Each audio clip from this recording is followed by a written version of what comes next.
ഇടുക്കി നെടുങ്കണ്ടത്ത് ബസ്സിൽ നിന്നും പഴുതി വീണ വയോധികയുടെ കാലുകളിലൂടെ ബസ് കയറിയിറങ്ങി.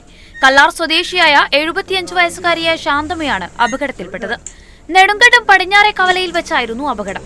ബസ്സിൽ കയറുന്നതിനിടെ ബസ് പെട്ടെന്ന് മുന്നോട്ടെടുക്കുകയായിരുന്നു. ഇതോടെ ശാന്തമ്മയുടെ കാൽ വഴുതി ബസ്സിനടിയിലേക്ക് വീണു. ഉച്ചയ്ക്ക് 2 മണിയോടെയായിരുന്നു അപകടം. ഇരു കാലുകളുടെയും തുടയലുകളുടെയും മുകളിലൂടെയാണ് പിൻചക്രങ്ങൾ കയറിയിറങ്ങിയത്. ശാന്തമ്മ നെടുങ്കണ്ടം താലൂക്ക് ആശുപത്രിയിൽ ചികിത്സയിലാണ്.